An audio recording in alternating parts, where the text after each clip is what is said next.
ہمارا channel subscribe نہیں کیا ہے تو فوراً سبسکرائب کریں اور ہاں السلام علیکم ورحمۃ اللہ وبرکاتہ۔ دیکھیں، سب سے پہلے تو آپ یہ جان لیجئے کہ جو سائنسی بات شرعاً یعنی شریعت سے نہیں ٹکراتی ہے اس کو مان لینے میں کوئی حرج نہیں ہے۔ یعنی اگر بندہ مانتا ہے سائنسی بات اور وہ شریعت سے نہیں ٹکرا رہی ہے تو اس میں کوئی حرج نہیں ہے۔ البتہ جو بات ہماری شریعت مطہرہ سے ٹکرائے گی اس کو نہیں مانا جائے گا۔ اب جیسا کہ صورت مسئولہ میں پوچھا گیا کہ چاند پر جانا ممکن ہے یا نہیں، شریعت مطہرہ اس بارے میں کیا کہتی ہے؟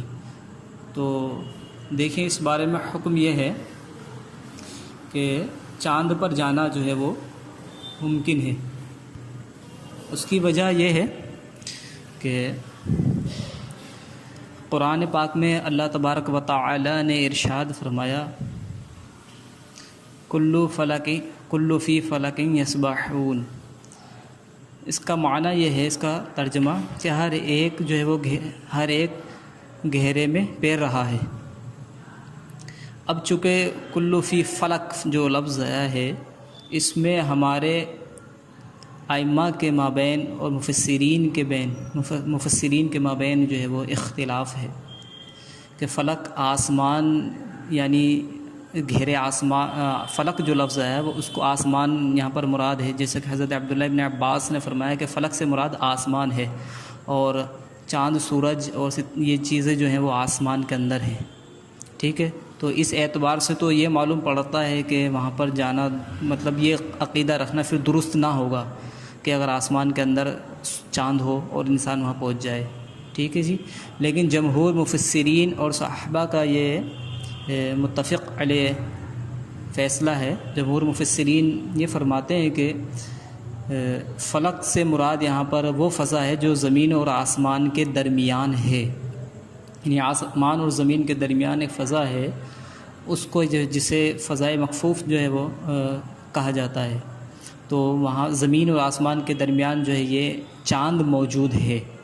ٹھیک ہے، تو اس لیے جب اس اعتبار سے یہ ہمارے جمہور مفسرین کا یہ قول ہے کہ چاند آسمان کے نیچے ہے، یعنی عین آسمان میں نہیں ہے، تو لہٰذا کافر ہو یا مسلمان ہو یا کوئی اور ہو وہاں چاند پر پہنچنا اس کا ممکن ہے۔ ٹھیک ہے جی، اور اس کی تائید جو ہے وہ حدیث مبارکہ سے بھی ہوتی ہے۔ حضرت عبداللہ ابن عباس اور حضرت عبداللہ ابن عمر رضی اللہ تعالی عنہما اجمعین، ان سے روایت ہے کہ یہ فرماتے ہیں کہ ستارے جو ہے وہ آسمان کی آسمان کے نیچے نورانی قندیل میں جو ہے وہ لٹکے ہوئے ہیں ستارے۔ ٹھیک ہے جی، یعنی عین آسمان کے اندر نہیں۔ اس سے پتہ چلتا ہے کہ ستارے وغیرہ اور یہ جو چاند وغیرہ ہے آسمان میں نہیں ہے، یعنی قندیل میں جو ہے وہ لٹکے ہوئے ہیں۔ حضرت سلمان فارسی رضی اللہ تعالی عنہ نے بھی یہی فرمایا، فتح الباری میں یہ حدیث مبارکہ بھی موجود ہے۔ وہ بھی فرماتے ہیں کہ ستارے جو ہے وہ آسمان کی نورانی قندیلوں میں لٹکے ہوئے ہیں، یعنی آسمان کے اندر عین نہیں ہے بلکہ آسمان کے نیچے لٹکے ہوئے ہیں۔ اسی طریقے سے مشہور تابعی مفسر ہیں حضرت عطا، وہ بھی یہی فرماتے ہیں کہ ستارے جو ہے وہ آسمان جو ہے اس کی زنجیروں سے قندیل میں لٹکے ہوئے ہیں اور اس کو فرشتے تھامے ہوئے ہیں۔ جب دنیا تباہ ہو جائے گی، جب قیامت آئے گی تو وہ زنجیر جو ہے فرشتوں کے ہاتھوں سے چھوٹ جائے گی۔ ٹھیک ہے جی، تو یہ گہرے جو ہیں چاند ہو سورج ہو تو یہ جو ہے عین، اور چاند جو ہے وہ آسمان میں نہیں ہے۔ اس کی تائید حدیث مبارکہ سے بھی ہوتی ہے کہ حدیث شریف میں آیا ہے کہ چاند کا منہ جو ہے وہ چاند اور سورج کا رخ یعنی منہ جو ہے وہ آسمان کی جانب ہے اور اس کی پیٹھ جو ہے نا وہ زمین کی جانب ہے۔ تو اس سے یہ پتہ چلتا ہے کہ چاند جو ہے وہ آسمان میں نہیں ہے، یعنی اگر آسمان میں ہوتا چاند تو پھر حدیث شریف میں یہ فرمایا جاتا کہ چاند کا رخ جو ہے یعنی چاند آسمان میں ہے اور اس کا منہ جو ہے وہ اوپر کے آسمانوں کی جانب ہے اور اس کی پیٹھ جو ہے وہ نیچے والے آسمان کی جانب ہے۔ لیکن الفاظ حدیث میں ایسے نہیں آئے ہیں، بلکہ فرمایا کہ اس کا منہ جو ہے وہ آسمانوں کی جانب اور اس کی پیٹھ جو ہے وہ زمین کی جانب ہے. لازم سی بات ہے جب کوئی چیز جو ہے نا وہ کسی چیز کے نیچے ہوتی ہے تبھی یہ حکم جو ہے وہ ہو سکتا ہے کہ فلاں چیز کا منہ جو ہے. اب جیسے میں جو ہے ایک دو بندے میری جانب آگے پیچھے کھڑے ہو جائیں تو پھر میں یہی کہا جائے گا نا کہ میرا منہ جو ہے وہ ایک فلاں شخص کی جانب ہے اور میری پیٹھ جو ہے وہ کسی اور کی جانب ہے.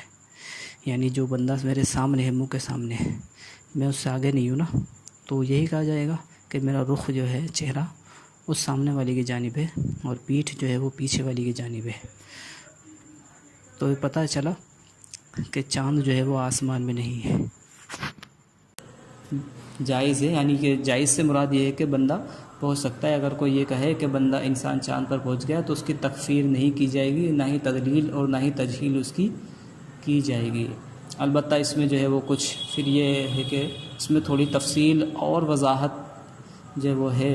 میں نے آپ کو راجح اور موٹی موٹی بات آپ کو جو ہے وہ عرض کر دی، ورنہ یونانیوں کا کیا عقیدہ مذہب ہے اس بارے میں، اور پھر یہ کہ یورپیوں کا کیا مذہب ہے، 4 مذہب ہیں اس بارے میں.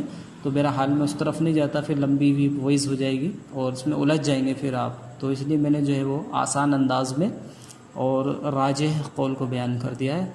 امید ہے کہ بات جو ہے وہ اب سمجھ آ گئی ہوگی. واللہ اعلم بالصواب. حاضر ہے محفل کی وہ بن کے زینت تاج شریعت